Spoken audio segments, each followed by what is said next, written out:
Hello दोस्तों, नमस्कार। मैं आपका साथी सत्यनारायण जोशी। दोस्तों, आज मैं कोई विषय लेकर नहीं आया हूं। आज मैं आपको एक घटना से रूबरू करवाने आया हूं।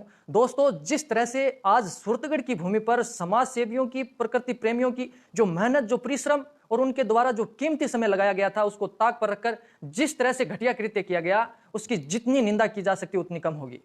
जहां तक मैं समझता हूं, जिस घटनाक्रम के बारे में मैं बता रहा हूं, आप समझ चुके होंगे। आज सूरतगढ़ में तहसीलदार आवास पर लगे हुए पौधों को वहां के कर्मचारियों द्वारा नष्ट कर दिया गया, उखाड़ कर फेंक दिया गया।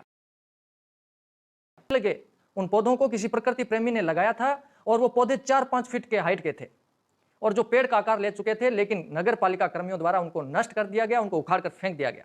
और जब जवाब मांगा गया तो कहने को नगर पालिका चेयरमैन से लेकर शासन प्रशासन तक किसी को पता ही नहीं है। बड़ी हास्यास्पद बात है कि बिना किसी अनुमति के जेसीबी, ट्रैक्टर ट्रॉली और कर्मचारी वहां लगे हुए हैं, पेड़ों को उखाड़ कर फेंक रहे हैं और किसी को पता नहीं। खैर, कोई बात नहीं, यदि पता नहीं भी है तो देर से ही सही, किंतु पता चलेगा। वैसे मेरा लाइव आकर बोलने का स्वभाव नहीं है, बहुत कम वीडियो बनाता हूं। अभी थोड़े दिन पहले आदरणीय कैलाश जी मेघवाल के साथ में जो घटनाक्रम हुआ, बड़ा निंदनीय घटनाक्रम हुआ। मेरे आदरणीय है, फिर भी तब भी वीडियो नहीं बनाया, सोचा बहुत सारे लोग हैं, ठीक है, काम हो जाएगा। किंतु आज बहुत सोचने के बाद में मैं खुद एक प्रकृति प्रेमी हूं, एक पेड़ मेरी जिंदगी मिशन का संचालक हूं, मैं खुद समाज सेवा जैसे कार्यों में लगा हुआ हूं। इस नाते मेरा यह दायित्व बनता है कि अपने समाज सेवी भाई बहन के साथ में यदि अन्याय होता है तो उसके लिए आवाज बुलंद करें। इसलिए मैं शासन प्रशासन के आला अधिकारियों से कहना चाहूंगा कि किसी समाज सेवी का यदि सम्मान न कर सको तो उसको हताश और निराश तो ना करो। और मैं बहन कंचन राजपूत को ये विश्वास दिलाना चाहता हूं कि बहन, आप हिम्मत हारे बिना डटे रहो, लगी रहो। हम सब आपके साथ में हैं, आपके साथ में कंधे से कंधा मिलाकर खड़े हैं।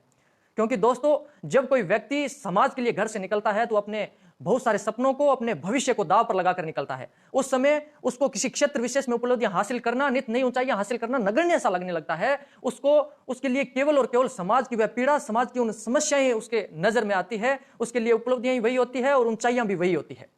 अवश्य व्यक्ति को समर्थ होकर इस हेतु कदम बढ़ाना चाहिए, किंतु बहुत बार ऐसी समस्याएं समाज में व्याप्त होती है कि जिसके मन मस्तिष्क में केवल और केवल समाज, प्रकृति और जीवों के प्रति प्रेम भरा हो, वह व्यक्ति उस पीड़ा को, उन समस्याओं को किसी और के भरोसे छोड़ ही नहीं सकता।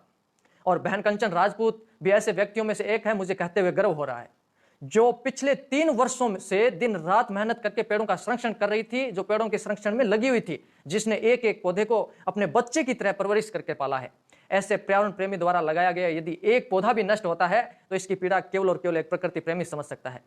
दुख की बात तो यह है कि यहाँ 40-40 पौधों को सूखी लकड़ियों की तरह तोड़कर फेंक दिया गया, तब दुख होता है। हम लोग अगर पेड़ पौधों के साथ में फोटो भी खिंचवाते हैं ना, तो राजनेताओं की तरह पेड़ पौधे लगाने का दिखावा, नाटक करने के लिए फोटो नहीं खिंचवाते। वह फोटो इसलिए खिंचवाते हैं ताकि उस पेड़ के साथ में, उस पौधे के साथ में एक आत्मीयता का रिश्ता बन जाए, ताकि एक दिन भी उसमें पानी डाले बगैर नहीं रहा जा सके। दोस्तों, यदि समाज सेवियों के साथ में, प्रकृति प्रेमियों के साथ में और खुद प्रकृति के साथ में इस तरह का कृत्य होने लग गया तो बड़े चिंता का विषय है। आज बहन कंचन राजपूत ने रोते हुए जो बातें कही, वो सर्व समाज को, बुद्धिजीवियों को और शासन के आला अधिकारियों को अमल में लानी चाहिए, उस पर अमल करना चाहिए, उस पर विचार करना चाहिए। हो सकता है उसने रोते हुए यूं ही बोल दिया हो, इमोशनल होकर बोल दिया हो, किंतु जो बोला एकदम सही, स्पष्ट और स्ट्रिक्ट बोला, एकदम कड़वा सत्य बोला। उसने कहा यदि कोरोना जैसी आपदा फिर से आ गई तो अमीरजादे जो लोग हैं वो तो सिलेंडर ऑक्सीजन का है वो खरीद लेंगे, लेकिन हमारे जैसे जो कमजोर लोग हैं उनके लिए तो ये पेड़ पौधे ही ऑक्सीजन सिलेंडर है।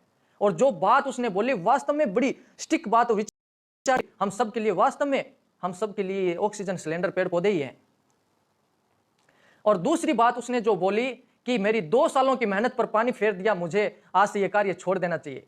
मन में बड़ी पीड़ा होती है और उसने भी उस दर्द के साथ में यह बात कही। वास्तव में उसने अपना भविष्य हो सकता है उसको रोजाना उसके रिश्तेदारों के ताने सुनने को मिलते होंगे कि पढ़ लिख कर कोई नौकरी लग जाओ, किंतु फिर भी उसने मन के अंदर यह विश्वास जगाए रखा कि मेरे को नेचुरल प्लांट बनाकर छोड़ना है, और वो मेहनत करती रही। और एक दिन अचानक ऐसा आया कि बस चंद मिनटों में उसकी पूरी मेहनत पर पानी फेर दिया, वास्तव में पानी फेर दिया। उसके जो लगाए हुए पेड़ पौधे थे उस पर जेसीबी, ट्रैक्टर ट्रॉली चला दिए गए। दोस्तों, इस प्रकृति संरक्षण के कार्य में जितने लोग लगे उतना कम है, किंतु शासन हताश और निराश होता है, कार्य छोड़ता है, तो उसके लिए मतलब सारे समाज के लिए बड़ा चिंता का विषय है। मेरे सभी मित्रों से मैं आग्रह करना चाहूंगा, निवेदन करना चाहूंगा कि सब कोशिश करें कि बहन कंचन राजपूत को न्याय मिले और जिसने भी ये कृत्य किया है उसको इसका खामियाजा भुगतना पड़े। ऐसा हम सब लोग सहयोग करें और मैं आपसे आशा करता हूं कि आप सब लोग इसमें सहभागी बनेंगे।